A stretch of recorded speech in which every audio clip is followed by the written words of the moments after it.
Van a participar como expositores Isabel Cristina Jaramillo. Ella es profesora de la Universidad de los Andes y dirige la red ALAS, que es una red latinoamericana de académicos del derecho centrados en la perspectiva de género. Y luego tenemos a Roberto Gargarella, que es profesor titular de Derecho Constitucional de nuestra Universidad de Buenos Aires, también es profesor en Ditela e investigador senior del CONICET. Vamos a comenzar con una exposición de aproximadamente 10 minutos o algo así, de Isabel Cristina, que nos va a contar su perspectiva sobre esta cuestión y también nos va a contar de la discusión en el Tribunal Constitucional de Colombia, que como ustedes saben es uno de los grandes tribunales progresistas de la región. Así que Isabel, te paso la palabra. Muchísimas gracias.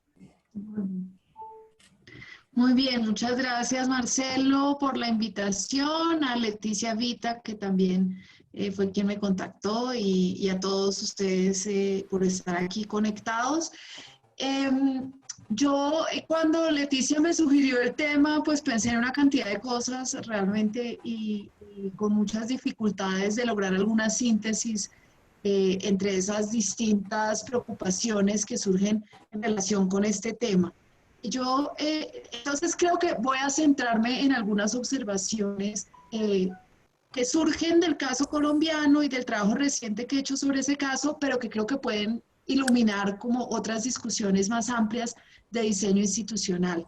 En el caso colombiano, la Constitución prevé un control automático de las decisiones que toma el presidente en los estados de excepción. Y esto pues tiene una historia larga, ese control existe desde los años 40, porque también ese recurso de la excepcionalidad ha sido un recurso repetido para los presidentes en Colombia, hasta el punto de que una de las críticas más importantes a la institucionalidad antes de la transición democrática de los 90 era que si bien no había una dictadura militar, había un presidencialismo exacerbado. Entonces, una de las, digamos, parte de la nueva narrativa constitucional es la importancia de limitar los poderes de excepción o de emergencia.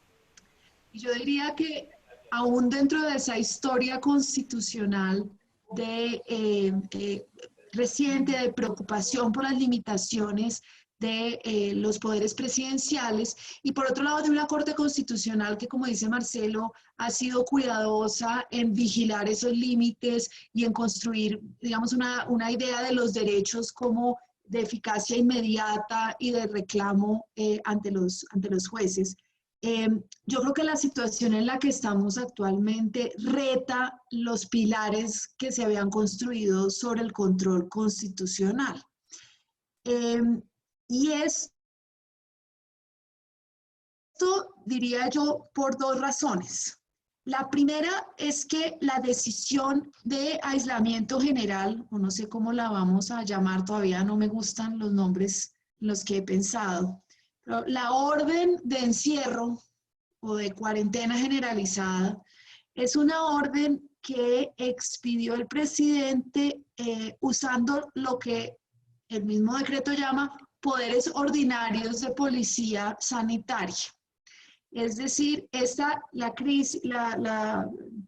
la situación se definió desde mediados de marzo, desde temprano en marzo, como una situación de emergencia sanitaria en la que la intervención debía ser de las autoridades administrativas, principalmente el Ministerio de Salud, y secundariamente de la presidencia, pero todo dentro de la idea de unos poderes de policía ordinarios. Como se trata de poderes de policía ordinarios, la presidencia no sometió a control constitucional su decisión de ordenar una cuarentena generalizada. Y más bien, digamos, lo que sí ha sometido al control constitucional son las medidas económicas que se han adoptado en relación con la crisis económica que se ha derivado de ese encierro generalizado o esa cuarentena generalizada. Entonces, digamos, para hablar del problema del control constitucional y cómo la mirada constitucional puede estar recortada, yo diría que lo primero que habría que poner de presente es que se ha presentado esta medida como una medida de policía y no una medida del orden legislativo o incluso constitucional. Las otras autoridades públicas también han entendido que son medidas de policía ordinarias más que medidas de un rango, digamos, que involucre el control constitucional. De esa manera, el Consejo Superior de la Judicatura, desde el 15 de marzo, decidió suspender los términos de todos los procesos y ordenar a todos los funcionarios que se quedaran en sus casas y no volvieran a los lugares de trabajo. Y el Congreso de la República, el 16 de marzo, decidió también que no haría sesiones presenciales, sino que se tomaría un tiempo en decidir si sesionaría o no sesionaría y cómo sesionaría. Hay que aquí aclarar que tanto la rama judicial como la rama legislativa venían de un periodo, digamos, en el caso de la rama judicial, de unas vacaciones colectivas entre diciembre y enero, y en el caso de la rama legislativa, las sesiones ordinarias inician en marzo 16 era el día de inicio de las sesiones ordinarias. Entonces, los otros poderes públicos también decidieron no reunirse, pero además de no reunirse, no actuar. Entonces, también en el caso de la rama legislativa, digamos, se ordenó que las personas permanecieran en sus hogares y que no acudieran al recinto del Congreso. O sea, no solamente no iban a reunirse o a sesionar como Congreso, sino que iban a permanecer en sus hogares. Y eso, digamos, el 23 de marzo es refrendado por la orden general del presidente de la República, una prohibición general de circulación en toda la República. Ahora, la presidencia ha estado muy activa legislando para abordar la emergencia dentro de una figura que utiliza el constitucionalismo colombiano de la emergencia económica y social, que es la forma en la que lo ha presentado la presidencia. Y los 72 decretos los primeros 72 decretos que se dictaron utilizando estos poderes de emergencia social y económica, esos primeros 72 decretos están en ese momento en la Corte Constitucional para que se pronuncie. Entonces no fue solamente una interpretación de la presidencia que estos fueran poderes ordinarios de policía, sino que también fue una interpretación de otras autoridades públicas.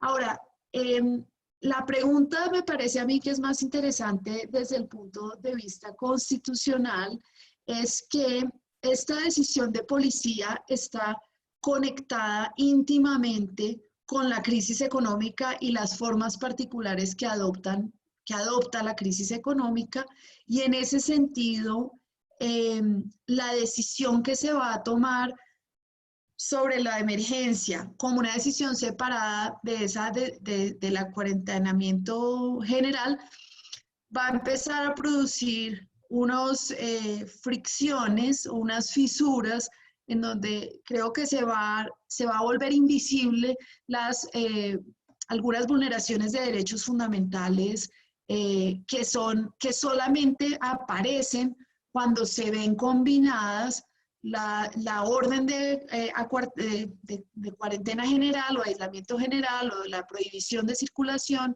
y las decisiones administrativas de índole económico o para controlar la crisis económica. Por otro lado, las decisiones legislativas que se van desarrollando en decretos administrativos de emergencia, y estos ya pueden ser unos detalles, digamos, para los técnicos jurídicos, pero aquí hay otro problema de fragmentación que sobre todo tiene riesgos de producir mucha discriminación. En el caso colombiano en particular, que tenemos un problema de desigualdad tan grande, problemas de distribución de riqueza tan grandes, entre la intención, digamos, del decreto legislativo de rescatar a los más pobres y lo que en últimas hacen los entes administrativos para rescatar a los más pobres, hay una distancia muy importante que puede generar discriminación y puede reforzar la desigualdad, pero esa discriminación y esa desigualdad no se va a ver porque tenemos el control constitucional fragmentado entre la Corte Constitucional y toda la parte, digamos, administrativa ordinaria que va a ser controlada por el Consejo de Estado. Entonces, digamos, yo creo que el caso colombiano, una de las cosas que muestra es que un país que ha estado preocupado constantemente por el uso de los poderes excepcionales y que tiene un diseño institucional que trata de capturar, digamos, esos riesgos, esos excesos presidenciales, sin embargo, termina con unas instituciones o con tantos controles que pueden invisibilizar los problemas, digamos, de exceso de poder, que una situación como esta, porque yo creo que en ese sentido es excepcional frente a otras excepciones, esta situación de excepción está mostrando que ese control fragmentado, en vez de ser más potente, o porque multiplica las miradas hacia la situación, lo que va a generar son fisuras en las que vamos a volver invisibles los problemas de vulneración de derechos y inactividad de las ramas del poder público. Yo creo que con eso terminan mis 10 minutos y lo voy a dejar ahí y espero que haya muchas preguntas porque todavía tendría como muchas cosas de las que podría hablar. Por ejemplo, de cuáles son las preocupaciones más grandes que tenemos en relación con vulneración de derechos de las mujeres, que lo que veo es que en esa fragmentación no vamos a ver esos problemas, el problema de la familia, el problema de la discriminación o de la vulnerabilidad económica de las mujeres está quedando entre un control y otro y va a ser imposible hablar del problema porque no tenemos un diseño que nos lo permita hacer. Muchas gracias, Isabel, Cristina. Antes de pasarle a Roberto, quiere decir algo Leticia Vita, así que le damos a ella la palabra. Sí, ahí se me escucha, ¿no? Sí, Quería ir específicamente sobre el punto que recién decía Isabel. Muchas gracias por tu exposición y también, sí, surgen de ahí distintas y muchas aristas, pero en particular si nos podías ampliar un poco más sobre, desde tu perspectiva, incluyendo la perspectiva de género, sobre la vulneración de derechos del colectivo de las mujeres y cómo se estaba pensando eso también desde el derecho, ¿no? De cuál es el diagnóstico que están realizando. Gracias. Bueno, Isabel. pues muy cortico, pero y apenas como un inicio. Yo creo que hay dos tipos un problema que tiene que ver con las medidas económicas y un problema que tiene que ver con las restricciones a la circulación. En las medidas económicas, yo creo que el principal problema es que los auxilios que se están pensando son auxilios orientados a hombres que pierden el empleo porque la tasa, porque no es que las mujeres estén excluidas explícitamente, pero la participación de las mujeres en el mercado laboral en Colombia es muy baja, es más baja que en muchos países de la región. Nosotros, en el caso colombiano, solamente el 50% de las mujeres participan en el mercado laboral, el otro 50% se declara no ocupada en las encuestas. Entonces, la pérdida de empleo, la pérdida de ingresos está sobre todo afectando a los hombres y entonces la mayoría de los subsidios, a los hombres y a las personas que viven solas, y la mayoría de las medidas de alivio económico están dirigidos a ellos. Eso me parece que está muy bien, salvo porque las sumas que se está considerando asignar a esas personas son superiores a las sumas que se asignan a los pobres históricos, que en general son mujeres, cabeza de familia, con niños pequeños. El único subsidio, digamos, en los últimos 20 años, el único subsidio que ha existido en Colombia ha sido un subsidio orientado a familias con niños pequeños, con niños en edad escolar, pues menores de 18 años, y se ha priorizado a las mujeres cabeza de familia, que se consideran las más vulnerables económicamente. Bueno, lo que ellas, y ese es también, digamos, el rescate que se les ha dado a los desplazados y a las personas en situaciones más pobres. Bueno, lo que se asigna por ese subsidio, que además es condicionado, es decir, implica que las mujeres hagan una serie de ejercicios para demostrar que son dignas frente a los burócratas, entonces, bien neoliberal. Les dan alrededor de $50 cada 2 meses. Eso es lo que expresan como el promedio. En este caso, a los nuevos pobres, que como te digo, en general van a ser hombres y van a ser hombres sin hijos, les van a asignar $50 al mes por los primeros 2 meses de la pandemia. Entonces, no es que eso haga una diferencia histórica muy grande, ¿cierto? Porque solamente son 2 meses contrastados, pero allí ya hay una invisibilidad, digamos, hay un riesgo de que las mujeres que históricamente han estado peor y con esto, digamos, van a estar van a estar aún peor porque el sistema de salud y de educación no está funcionando, pues van a recibir menos dinero todavía. Y eso es parte de lo que no podemos ver porque el análisis está fragmentado. Y parte de lo que pasa aquí es que ese subsidio de rescate que se va a dar a los perjudicados por la situación, lo desarrolla una entidad que ordinariamente no es la que asigna esos recursos y están utilizando inteligencia artificial. El logaritmo no es público y las personas no pueden pedir que se agreguen subsidios. Es decir, si es una mujer pobre que siempre ha sido pobre y otros ingresos que tenía los perdió y con estos $50 cada 2 meses pues tiene hambre, no puede pedir más, ¿no? La consideran excluida de cualquier posibilidad de rescate.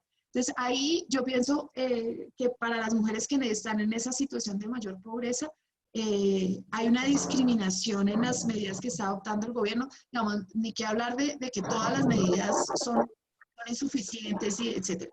Pero ahí hay una discriminación que me parece evidente. Y lo que se está haciendo en materia de violencia intrafamiliar, en el caso colombiano, es muy deficiente y tiene que ver, entre otras, diría yo, con que dejó de funcionar la rama judicial y eso genera un impacto específico para las mujeres en relación con temas de familia. Digamos que creo que los temas de familia no pueden esperar de la misma manera que pueden esperar los bancos, los arriendos, otras cosas.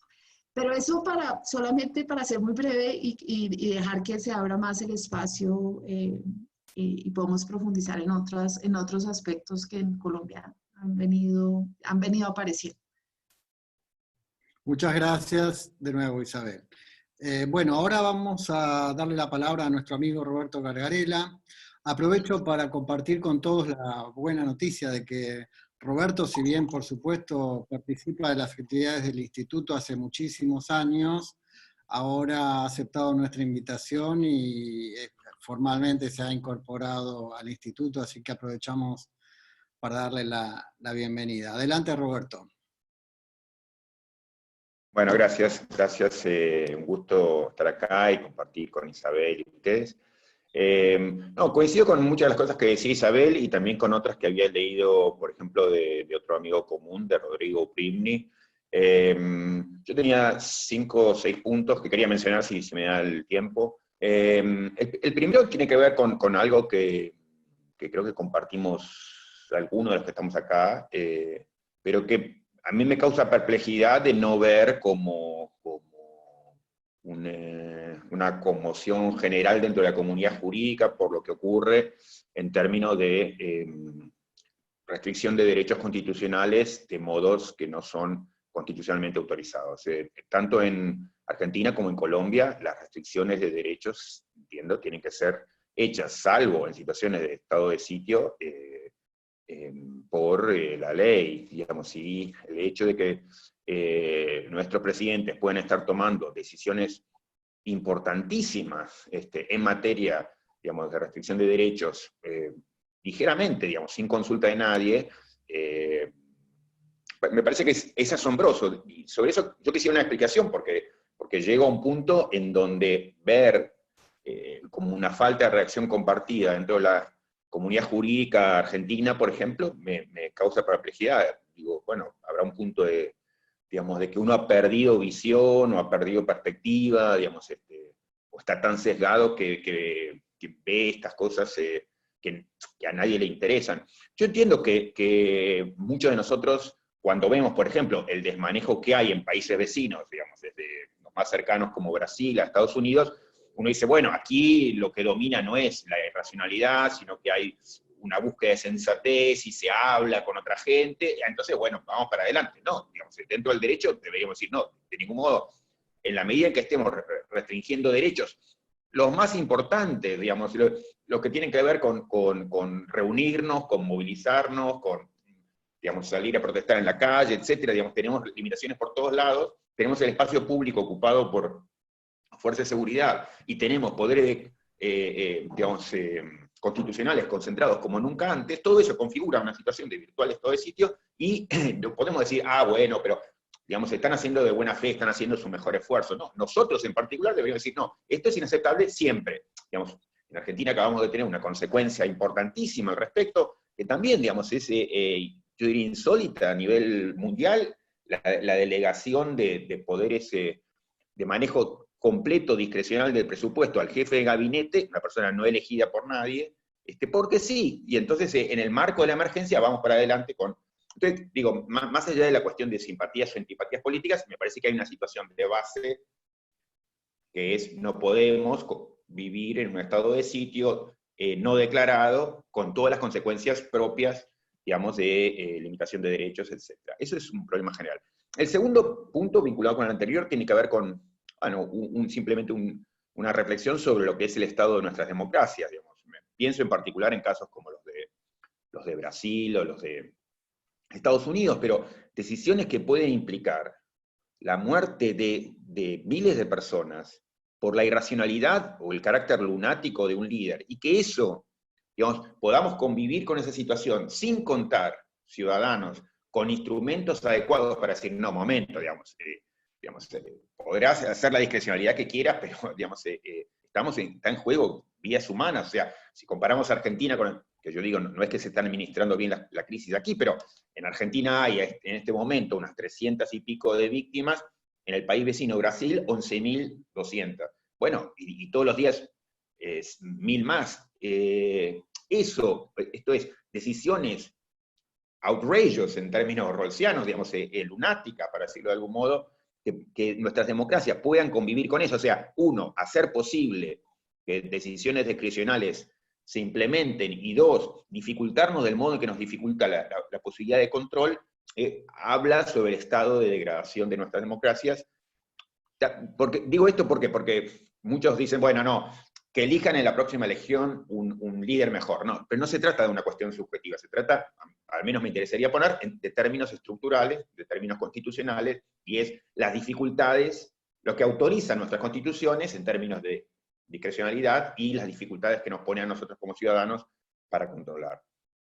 La tercera cuestión, también vinculada con esto, es que no solamente, digamos, que tenemos que llamar la atención y preocuparnos, insistir y criticar, digamos, la cuestión de concentración de poderes, porque hay lugar a abusos, y ya hemos visto los abusos, sino por las razones que siempre muchos de nosotros hemos defendido la democracia, razones epistémicas, que no es poner en términos abstractos, sino es decir, perdemos información central si no escuchamos a los que son más perjudicados por estas decisiones. En Argentina hemos tenido, aún en esta administración moderada, yo diría, de la crisis, digamos, cantidad de errores y abusos basados en el no consultar a los afectados, digamos. Y es esto, necesitamos desesperadamente escuchar esas voces. No solamente que no estamos abriendo más lugar para escucharlos, sino que muchas de las medidas que hemos conocido son medidas tomadas dentro de la legalidad en la que se vive aquí, como en tantos países,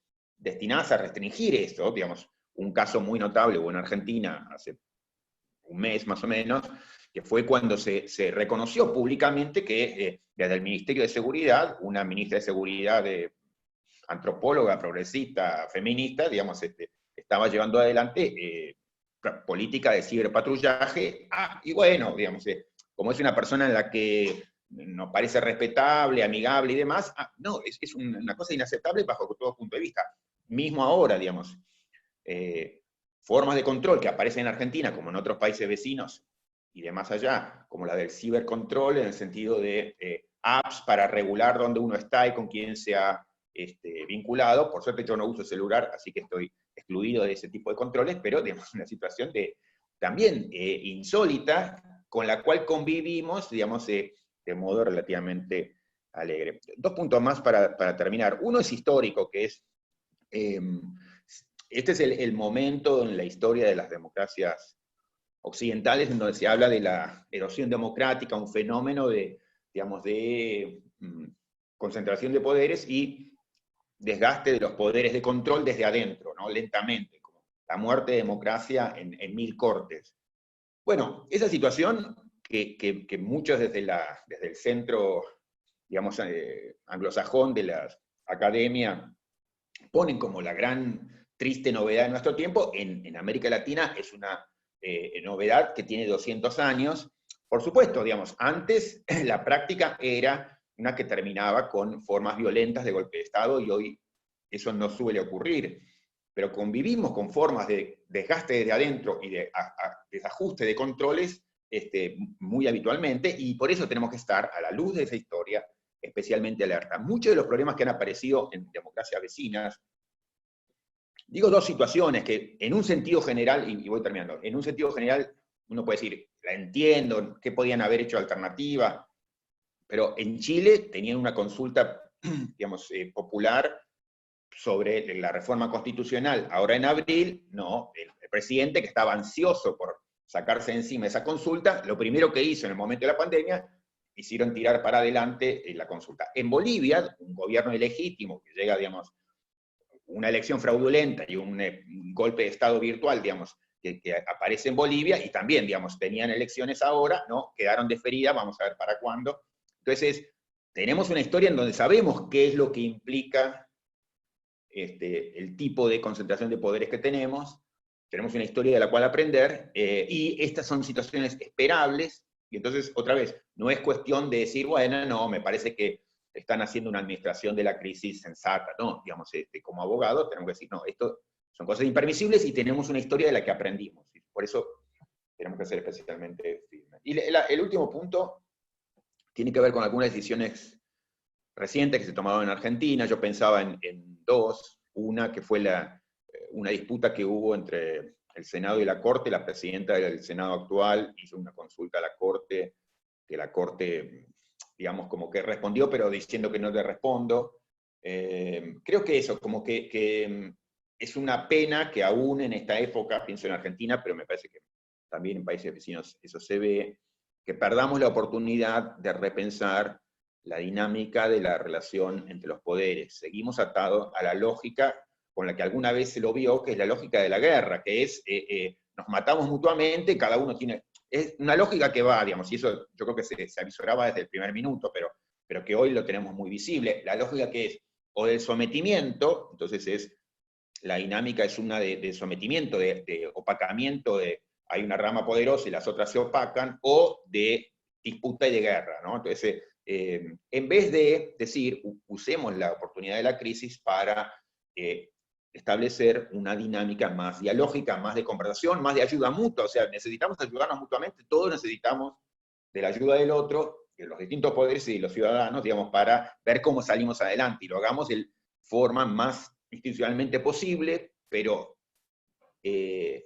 no, digamos, quedarnos hundidos en formalidades que no nos permiten honrar los principios que le dan sentido a esas formas legales.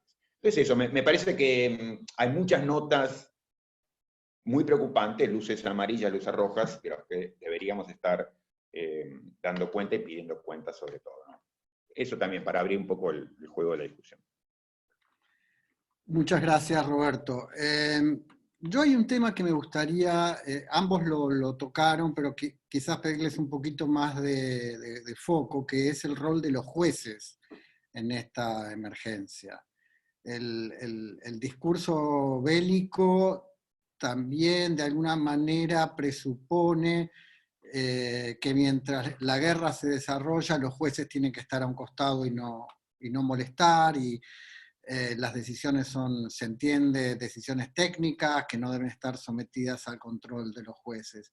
La situación es muy distinta en Colombia, por lo que hablábamos hace un rato con Isabel, donde la Corte Constitucional tiene un rol importante, que nos gustaría que nos contaras un poco la dinámica de ese control judicial, cómo se está desarrollando en Colombia, y después una reflexión le pedimos también a Roberto sobre... Sí, yo le quería preguntar a Isabel también, me había llegado vía Carlos Bernal que había un intento, un intento de él lo presentaba como, bueno, interesante, digamos, como el crowdsourcing, ¿no? Digamos, él tenía el territorio de control de ciertas decisiones que había tomado el Ejecutivo y había abierto desde la página, digamos, de la Corte, un espacio de consulta, me parece como importante, interesante, y me gustaría saber si eso es así, si tiene alguna entidad o, bueno, es por la galería, digamos. Isabel. Sí, pues yo tengo que aclarar varias cosas. El tema judicial en Colombia sí ha sido muy importante. Digamos que no ha habido ninguna duda sobre el papel de los jueces, entre otras, además porque fueron los primeros en tomar la decisión de declarar una cuarentena general. Sin embargo, y esa decisión la tomó el Consejo Superior de la Judicatura, que es un órgano con mala reputación entre los mismos jueces, pero digamos en el país en general, que han intentado reformar varias veces, en fin. Sin embargo, está allí como presidenta una mujer muy técnica y que viene, digamos, de varios cargos muy técnicos, y creo que eso ha ayudado a que las decisiones en este contexto sean más respetadas. También porque la decisión que se tomó en relación con los jueces, aunque a mí me parece que, digamos, todavía alcanza a vulnerar algunos derechos, pero fue una decisión, se está operando la acción de tutela, que es el mecanismo básico de protección de derechos. Las personas lo presentan online y pueden pedir, y la mayoría de los reclamos aparentemente son reclamos al sistema de salud. Hay más en los primeros 15 días hubo 23.000 tutelas. Nos falta como estudiar mejor qué ha pasado ahí, qué están reclamando los ciudadanos, pero ya es una buena aproximación a una posibilidad de protección de derechos digamos, incluso en estas circunstancias de restricción. Lo otro que dejaron operativo en la rama judicial fue el control de la rama, el control que hace el contencioso administrativo de toda la actividad administrativa. Entonces, tanto el Consejo de Estado como los tribunales administrativos están haciendo lo que se llama el control de legalidad de las decisiones. El Consejo de Estado tiene más de 400 decretos que está observando y ya tomó una decisión, y es que van a estudiar incluso las circulares y cartas internas que tengan relación con la pandemia, en un intento, yo creo, del Consejo de Estado por hacer un control, digamos, más estricto y realmente asumir un rol de más liderazgo en este contexto que había perdido históricamente a las manos de la Corte Constitucional. Entonces yo, digamos, creo que en esta batalla de los poderes, como la describía Roberto, nosotros tenemos una batalla dentro de la misma rama judicial, pero creo que la actitud ha sido más de una rivalidad productiva. Es decir, el Consejo de Estado quiere hacer mejor que nadie el papel que le corresponde. Yo de todas maneras creo que es un problema, pero me parece que al menos allí hay alguna, pues puede haber unas decisiones interesantes, y las decisiones que ya han adoptado, que ya están disponibles para los ciudadanos, parecen en la dirección correcta, mostrar que hay unas preocupaciones válidas. Y después está la Corte Constitucional, que a la Corte le correspondieron, hasta ahora van 72 decretos, y la Corte hizo, ¿cuándo fue esto? El 20 de abril, hizo una comunicación también virtual a la ciudadanía general, invitando intervenciones en todos los procesos. En realidad esto es parte del proceso ordinario, el proceso constitucional ordinario, invitar a la ciudadanía a presentar conceptos sobre los casos. Lo que pasa es que en estas circunstancias y frente a esa masiva producción legislativa, pues ese control se vuelve mucho más difícil. Y yo creo que ahí la Corte hizo un esfuerzo adicional de publicidad para que los ciudadanos, pues en este caso ciudadanos muy calificados, pues en realidad los profesores de derecho hicieran algunas intervenciones. Yo reuní un grupo de 20 estudiantes y estudiamos la totalidad de los decretos, y decidimos hacer 4 intervenciones. O sea que el mecanismo del que te hablaba Carlos Bernal es un mecanismo ordinario, pero creo que ellos hicieron un esfuerzo adicional porque se volviera un mecanismo útil y que fuera un espacio de controversia público sobre el control que va a hacer la Corte Constitucional. Ahora, dicho esto, parte de lo que yo decía en esa intervención ante la Corte es que como ellos también fragmentaron los decretos y no los fragmentaron por temas, entonces varios magistrados diferentes van a estudiar, por ejemplo, las medidas sobre los servicios públicos. Y entonces esa fragmentación puede hacer que se vuelvan invisibles algunos problemas que solamente aparecen cuando uno ve los decretos de manera conjunta. Y entonces ahí creo que hay unas dificultades de diseño que superan a los mismos magistrados y sus posibilidades, digamos, de tomar decisiones, pero que pueden ser.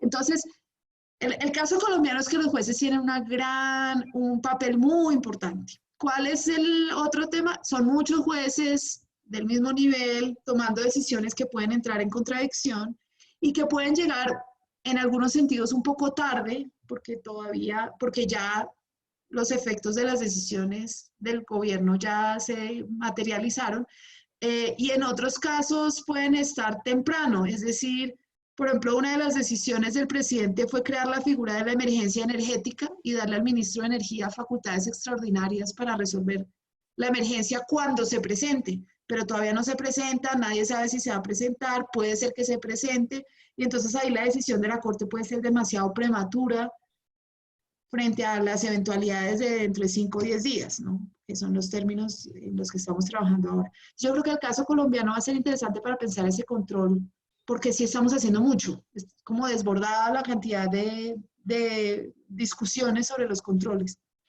Aquí, además de que lo que ha caracterizado es una inactividad de los distintos poderes, aún o especialmente de la Corte Suprema, quería dar muy brevemente un ejemplo de esto que llamaba la guerra que se mantiene, ¿no? Sobre todo entre las ramas políticas y judiciales. Y tuvimos en Argentina, como han tenido otros, yo diría todos los países, una reflexión debida sobre la cuestión de los que están presos, ¿no? Y la cuestión del coronavirus y la gente que está entre rejas.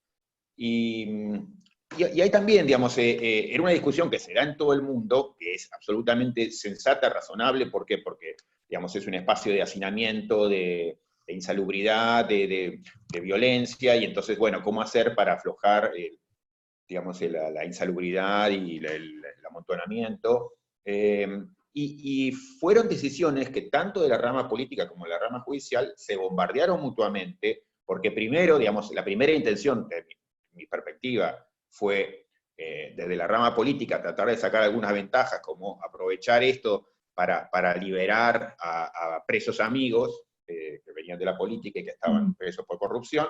Ahí hubo un escándalo general, porque entonces otros jueces también aprovecharon para sacar lo que yo entiendo son presos amigos o deudas pendientes, entonces salieron otros presos como violentos, que no con las peores causas, y eso generó una violencia general extraordinaria en la sociedad, que no, esto es una barbaridad, y al final se retiró, digamos, o sea, hubo un retiro general de no se puede hacer nada, y entonces fue como matarse mutuamente entre decisiones judiciales. Ahora había habido un habeas corpus colectivo aceptado, ahora la Cámara de Casación acaba de decir, no, todo eso estuvo mal, bueno, y entonces es una nueva muestra de que en vez de lidiar con una situación de radical crisis, otra vez, que implica vidas humanas, de modo cooperativo, decir, bueno, a ver, entre políticos y jueces, nos sentamos para tomar decisiones que sean compatibles con la Constitución y políticamente son urgentes hoy, pero no queremos, de algún modo, digamos, aprovechar la crisis para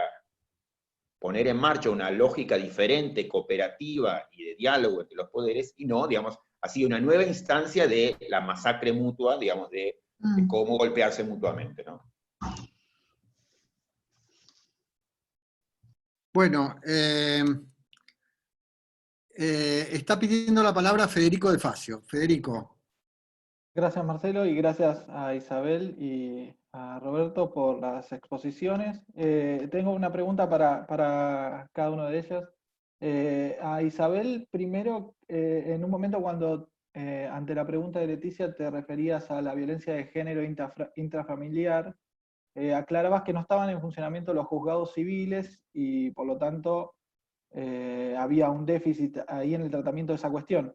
Mi pregunta es, fuera de la pandemia, ¿qué eficacia tiene ese sistema? Y por otro lado, si cerrados los juzgados civiles, ¿se están tomando otro tipo de medidas, por ejemplo, cualquiera de los otros órganos, o directamente ninguna medida? Y para Roberto tenía la siguiente pregunta. Yo soy partidario de la teoría deliberativa de la democracia y me parece razonable. Mi pregunta es si los teóricos que se especializan en este tema, a raíz de esta discusión de la pandemia, se han puesto a pensar o han tratado de especificar un mecanismo institucional que compatibilice, por un lado, la necesidad de la participación ciudadana, pero a la vez la necesidad de otros intereses. En este caso, lo que pueden ser decisiones que tienen que ser tomadas en un plazo corto de tiempo, o sobre la base de conocimiento científico bastante inestable que cambia rápidamente. La pregunta es si en el último tiempo se ha trabajado en torno a ver cómo se encajan desde el punto de vista institucional esos intereses. Gracias. ¿Contestamos de una vez, Marcelo? Sí. Ok. Muy buen punto, Federico, sobre pues, la real efectividad de cualquier mecanismo en relación con la violencia de género. Pero yo quisiera hacer dos observaciones sobre esto y también de pronto voy a decir algo sobre la pregunta que le hacías a Roberto sobre el diseño y la participación posible en estas circunstancias. En relación con la violencia de género, en realidad el gobierno nacional hizo dos cosas importantes. La primera es mantener abiertas las autoridades de policía especializadas en tratamiento de violencia de familia. En Colombia se llaman las comisarías de familia, fueron creadas en 1996 y son la institución principal en el trámite, digamos, en recibir las denuncias y tramitar esas denuncias y adoptar medidas de protección. Entonces, de cierta manera, el gobierno, digamos, por lo menos tuvo la precaución de mantener abiertas las principales autoridades que reciben denuncias y que adoptan decisiones o medidas para proteger a las personas, para atender y proteger a las personas que están en situación de violencia.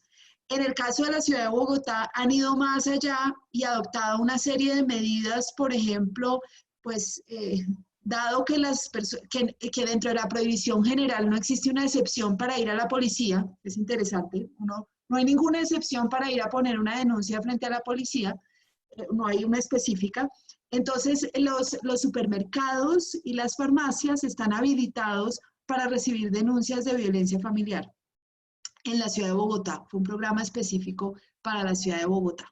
Ahora, el asunto es que mucha energía se ha puesto en la denuncia y en que haya personas capacitadas de recibir denuncias, mucho menos en adoptar soluciones. Y entonces sabemos que las comisarías de familia y lo que han hecho históricamente, a pesar de las autorizaciones que tienen en la ley, las comisarías de familia no adoptan las medidas que son más eficaces para proteger, por ejemplo, desalojo del agresor.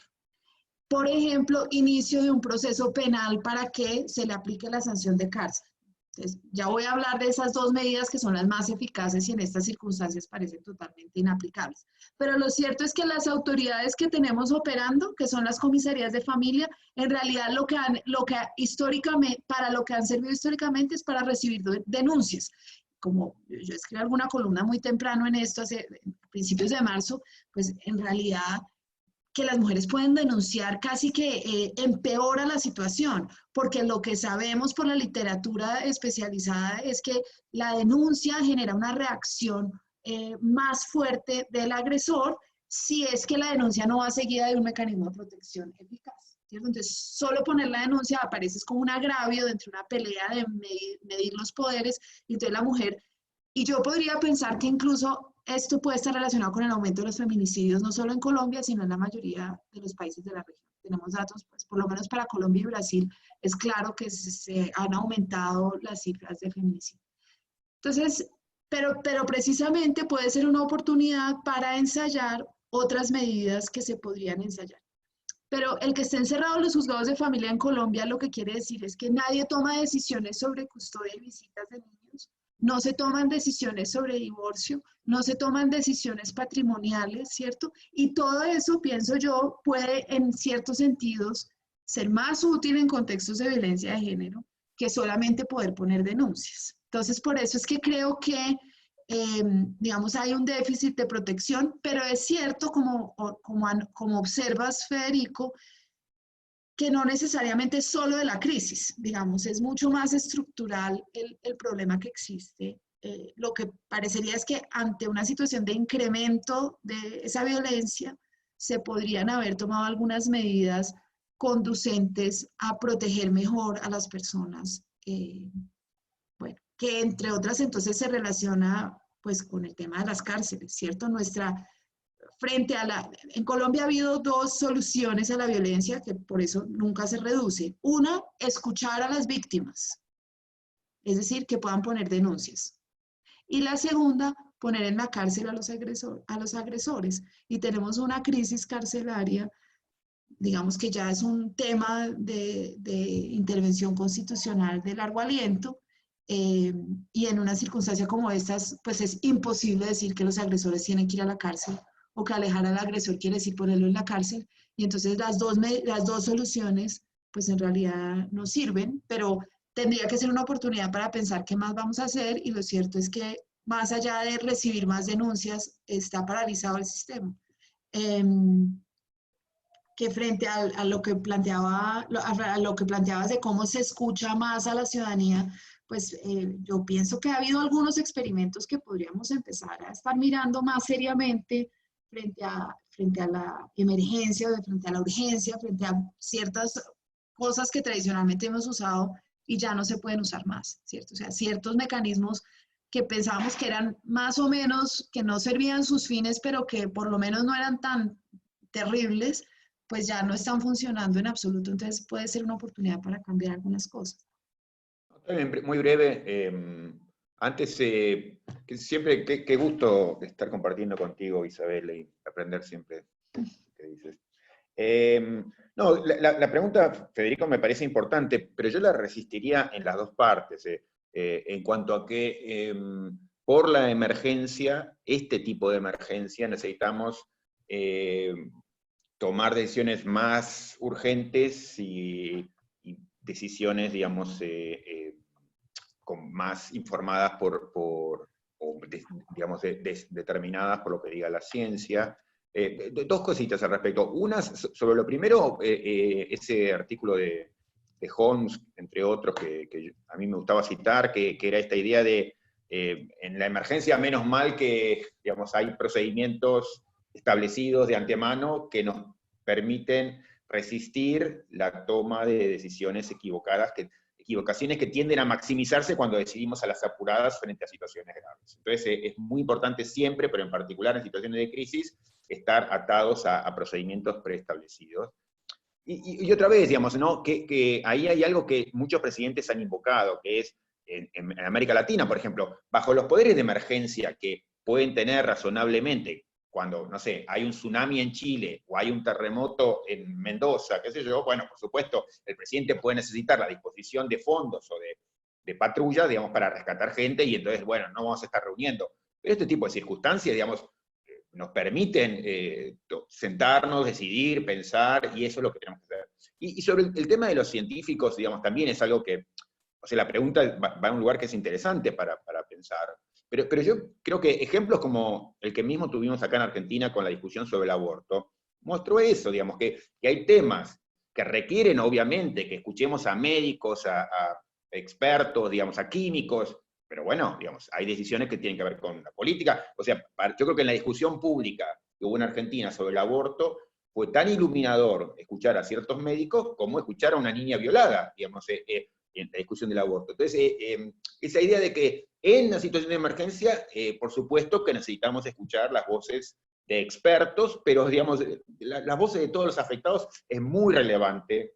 Digamos, por ejemplo, digamos, un ejemplo que solía dar sobre la pandemia. En todo el mundo, inclusive, y de modo especial en América Latina, hubo un mantra que fue lavarse las manos y, digamos, estar confinados. Claro, en sociedades en donde hay falta de agua en muchos espacios y hacinamiento, digamos, 10 personas en la misma habitación, decir eso es una tomada de pelo. Habría que decir exactamente lo contrario. A ver cómo hacemos para promoverle de agua y cómo hacer para que en esta situación en particular tenga acceso a espacios verdes donde estar, digamos, respirando otro aire o estar como más libre de espacio. Entonces, eso, me parece que ese tipo de fallas tienen que ver con no escuchar a los propios afectados. Es traer lo que dice la ciencia en el centro, que yo no tengo ningún problema con el centro, me encanta, pero digamos, no pensar, digamos, que hay especificidades que solamente podemos conocer escuchando a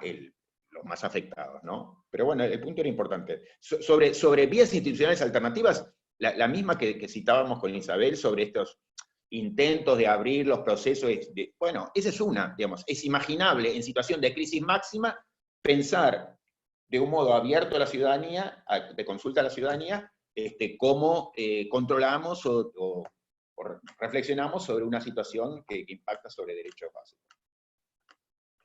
Vladimir Chorny.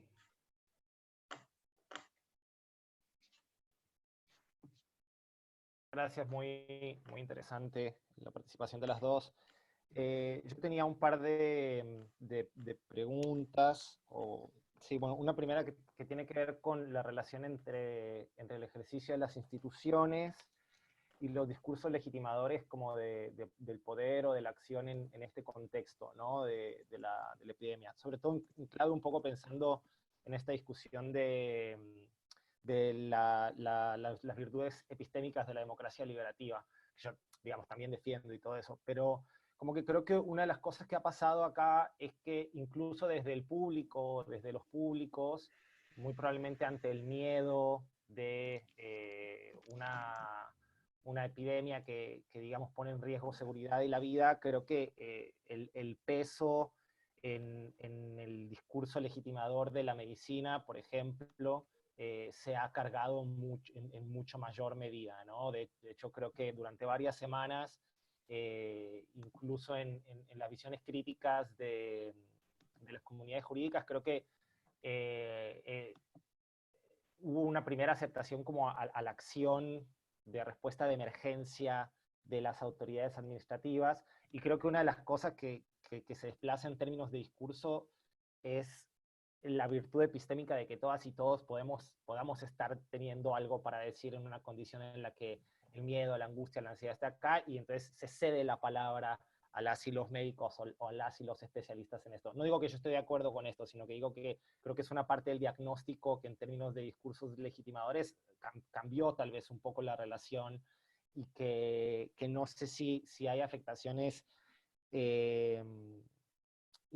incluso institucionales en eso, porque si un discurso legitimador como el de la medicina te permite tomar decisiones que no ponen en tela de juicio tu legitimidad política, entonces creo que el margen de acción de las instituciones crece, ¿no? Por ejemplo, en términos de esto de los ejercicios extraordinarios o de la ampliación de poderes para los poderes ejecutivos, creo que una de las cosas que han estado haciendo es aprovecharse del capital de legitimación que puede dar un discurso como el discurso médico. Todo esto que se ha criticado como el gobierno de los infectólogos, o se toman decisiones por un gabinete de especialistas, entonces tenemos una cuota extra de legitimidad, aunque no sea una legitimidad democrática. Entonces, como saber qué piensan ustedes en ese respecto, o cómo lo están pensando ustedes desde las cosas que están analizando.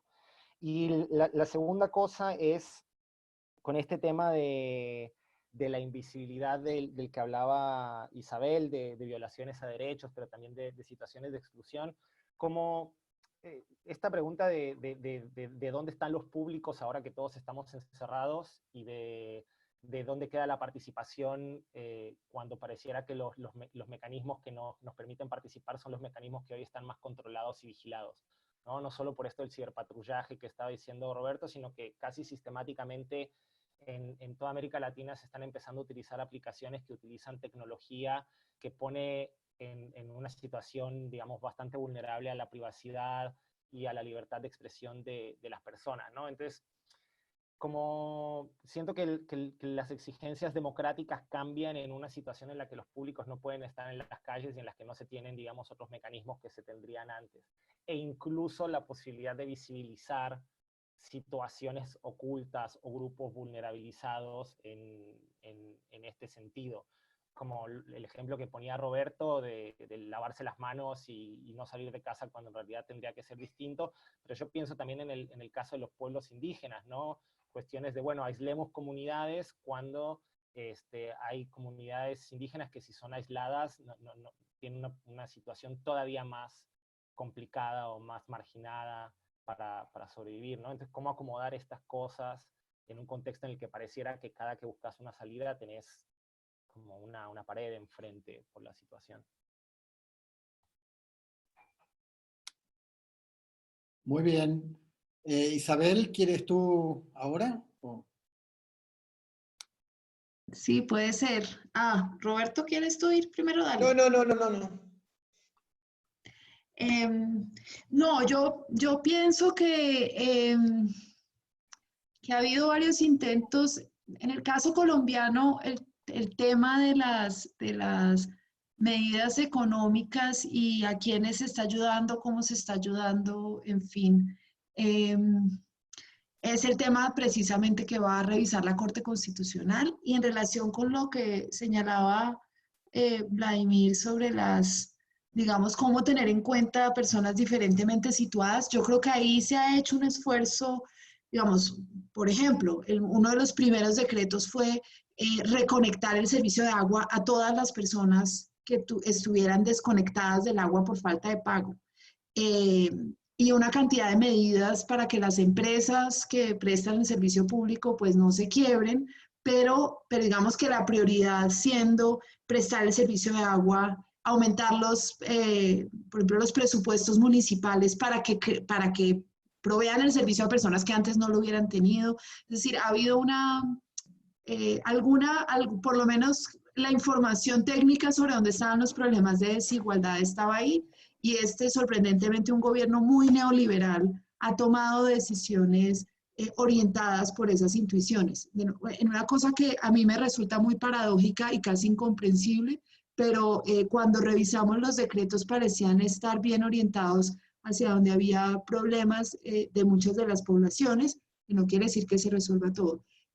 Voy a decir algo cortico sobre el tema que mencionaba Vladimir, de la virtualidad y los escenarios que abre y cierra. En Colombia una de las discusiones fue si el Congreso debía seguir sesionando y si lo debía hacer virtualmente o presencialmente. Hay una exigencia constitucional de que si se declara una emergencia, el Congreso tiene que sesionar. Entonces la pregunta era, ¿debe ser virtual o debe ser presencial?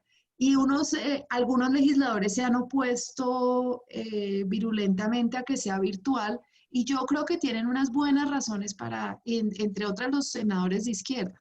Pero yo creo, Roberto, que lo primero, que presencialmente podrían hacerlo. Es decir, hay suficiente espacio para estar distanciados y sentarse en un lugar. Y pueden hacerlo sobre todo si renuncian a los séquitos de 40 y 100 personas con los que cada uno considera que es indispensable caminar. Y creo que necesita ser presencial, y yo tuve esta discusión con algunos colegas en Colombia, porque creo que nuestra representación en Colombia en particular no es una representación de opinión deliberativa, sino que es una representación del cuerpo, digamos, es todavía muy primitivo y muy irracional, pero eso es lo que hacen los votos, es decir, eligen eso. Y en esa representación que es entre tradicional y carismática, para usar esas categorías weberianas, pues la deliberación en las sesiones virtuales es prácticamente inútil. Es decir, estas personas no están ahí porque tengan buenas ideas. Y entonces, ahí hay un riesgo. El otro riesgo que mencionaban también muchos senadores era el riesgo pues, de que lo virtual es inseguro y que no se habían tomado ninguna previsión de seguridad para la cosa virtual.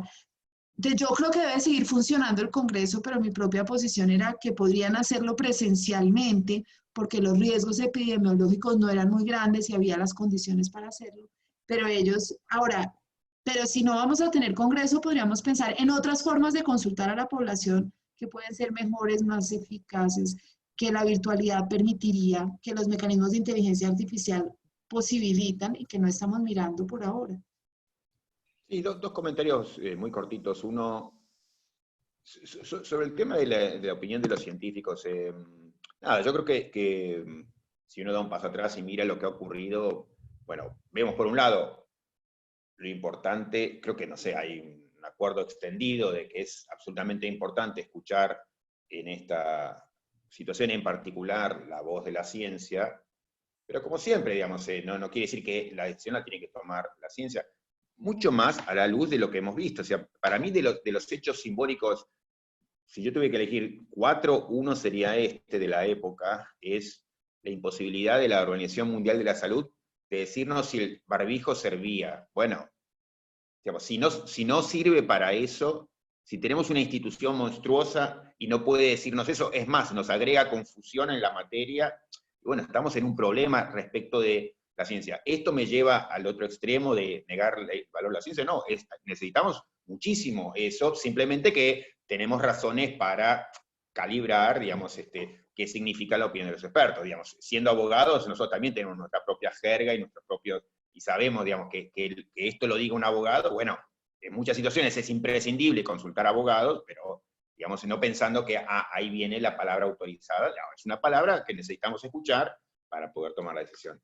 Sobre virtualidad, bueno, digamos, yo tiendo a defender más, digamos, eso, hagamos lo mejor posible, y lo que sea, digamos, indispensable, y si tiene que ser virtual, virtual, y eso no me genera ningún problema. No, lo que sí diría es que en todo caso, por lo que mismo sugerías Isabel, sí nos habla, esta situación nos deja en claro algo que ya existía y que tenemos con nosotros hace mucho, que es, yo diría, en todas las democracias constitucionales occidentales, un problema de representación que es ilevantable, digamos. ¿Por qué? Porque el sistema representativo fue pensado para otro tipo de sociedades, más pequeñas, más homogéneas, con intereses más definidos, cuando vivimos en sociedades multiculturales donde cada persona, yo no soy gay y digamos, vegano, soy 200.000 cosas, y digamos, somos todos 1000 cosas, y entonces la idea de que me puede representar, hay un obrero o hay una mujer en el Parlamento, no.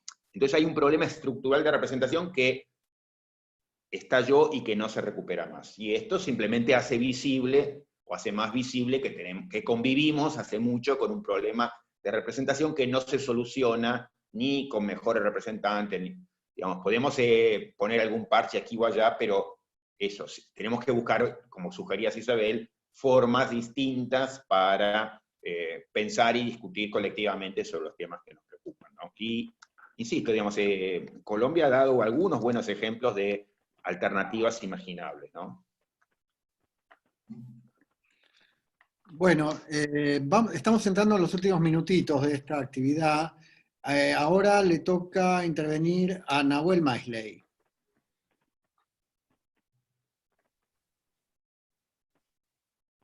Hola, gracias a ambos, súper interesante.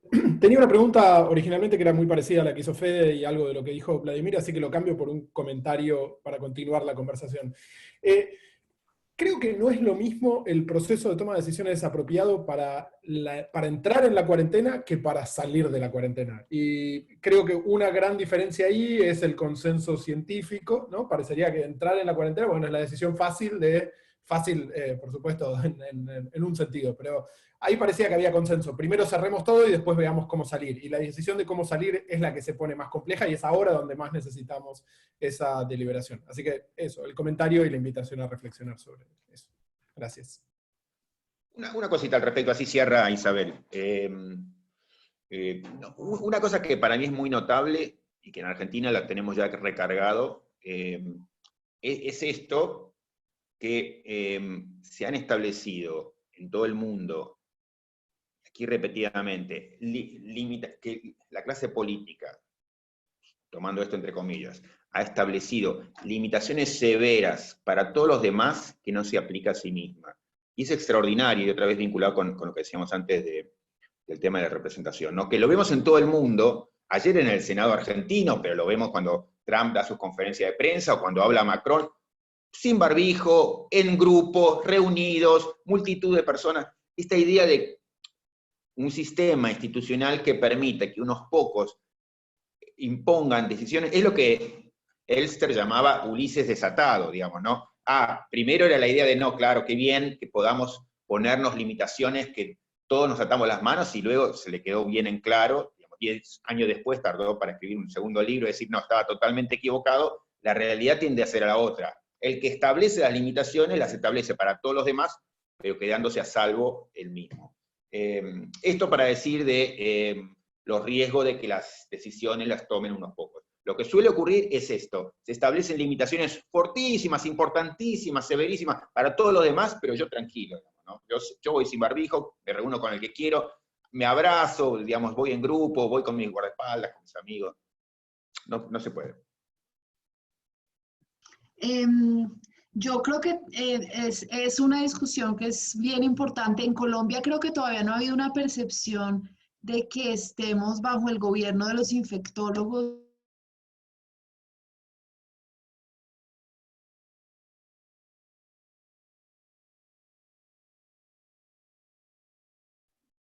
No te escuchamos, Isabel.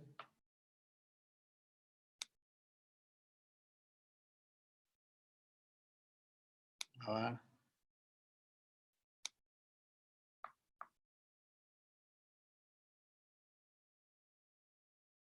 Hola, Isabel, no te escuchamos.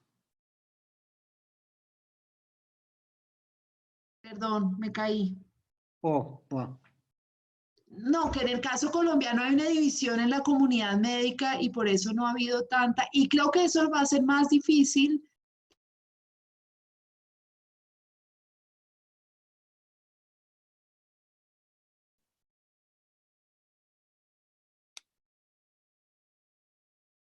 No te escuchamos, Isabel, me parece.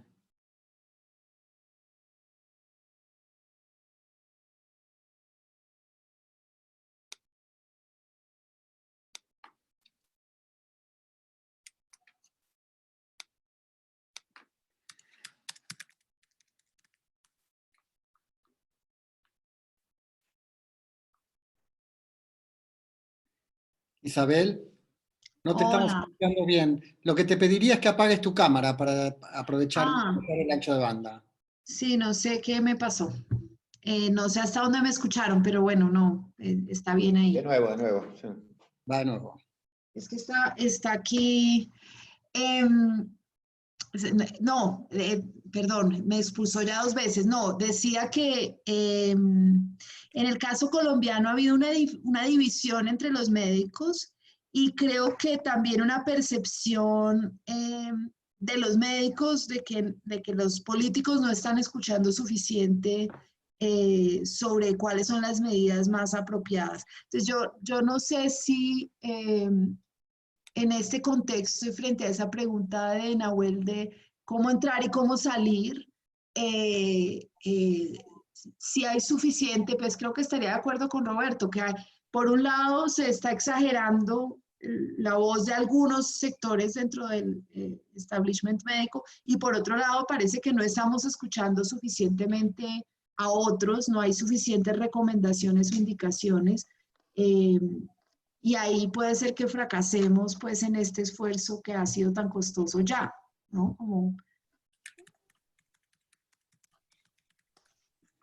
Yo creo que Bien. sí. Bueno, Isabel, Roberto, muchísimas gracias, gracias a todos y en 2 semanas nos volveremos a encontrar en nuestro seminario. Chao, gracias. Un Chao. gusto, Isabel, un gusto a todos, Marcelo, a Chao. todos. Gracias, Marcelo, Leticia. Roberto. Hasta luego.